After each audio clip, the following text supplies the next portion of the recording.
દેવસોલ્ટ નામની ફેક્ટરીની અંદર વહેલી સવારથી જ જે ઇન્કમ ટેક્સના છે તે દરોડા જોવા મળી રહ્યા છે। હાલ દ્રશ્યોની અંદર જોઈ શકાય છે કે માળિયા ખાતે આવેલી જે દેવસોલ્ટ નામની ફેક્ટરી છે ત્યાં વહેલી સવારે એટલે કે 5 થી 6 વાગ્યાના અરસાની અંદર ઇન્કમ ટેક્સ છે તે ત્રાટક્યું હતું ને 5 થી 6 જેટલી ટીમો છે તે આ સર્ચ ઓપરેશન છે તે કરી રહ્યું છે। પોલીસનો બંદોબસ્ત સાથે રાખી અને કહી શકાય કે જે દેવસોલ્ટ છે તેમની ફેક્ટરીનું સર્ચ ઓપરેશન છે તે કરી રહ્યું છે। મહત્વનું કહી શકાય કે આ જે દેવસોલ્ટ નામની ફેક્ટરી છે તે ફેક્ટરીની જે ઓફિસો હોય છે તેના ઘર જે છે માલિકોના ત્યાં પણ વહેલી સવારથી જ ઇન્કમટેક્સના દરોડા છે તે જોવા મળી રહ્યા છે। જે પ્રકારે જે દેવસોલ્ટના માલિકનું જામનગર સ્થિત જે મકાનો આવેલા છે ત્યાં પણ વહેલી સવારથી ઇન્કમટેક્સ ત્રાટક્યું છે અને પોલીસ બંદોબસ્ત રાખી અને સર્ચ ઓપરેશન છે તે કરી રહ્યું છે। બીજી તરફ જો વાત કરવામાં આવે તો અમદાવાદ સ્થિત તેમની જે કહી શકાય કે ઓફિસ આવેલી છે કોર્પોરેટર એસજી હાઈવે ઉપર ત્યાં પણ વહેલી સવારથી ઇન્કમટેક્સ છે તે ત્રાટક્યું છે અને તેમના દરોડાની કાર્યવાહી છે તે હાથ ધરવામાં આવી છે। અત્યારે મહત્વનું કહી શકાય કે જે પ્રકારે વહેલી સવારથી જ આજે ઇન્કમટેક્સ ત્રાટક્યું છે ત્યારે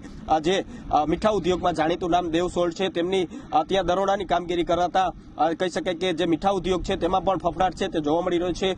જે પ્રકારે એકી સાથે રાજ્યના 25 જેટલા જે સ્થળો છે ત્યાં ઇન્કમટેક્સ દ્વારા મેગા સર્ચ ઓપરેશન છે તે હાથ ધરવામાં આવ્યું છે। મહત્વનું કહી શકાય કે આ જે દરોડાની કામગીરીથી મીઠા ઉદ્યોગમાં ફફડાટ છે તે તો જોવા મળી રહ્યું છે, સાથે સાથે જે દેવસોલ્ટ છે તેમાં પણ ફફડાટ છે તે જોવા મળી રહ્યું છે, કારણ કે જે કર્મચારીઓ કામ કરતા હોય તેમની પણ પૂછપરછ છે તે અત્યારે કરવામાં આવી રહી છે। અંદર કહી શકાય કે સતત જે અધિકારીઓ છે તે અધિકારીઓ સર્ચ ઓપરેશન હાથ ધરી રહ્યું છે, એટલે કે આ દરોડા બાદ કહી શકાય કે મોટા પ્રમાણમાં બેનામી વ્યવહારો છે તે બહાર આવે તેવી શક્યતાઓ હાલ તો જોવા મળી રહી છે। નમસ્કાર।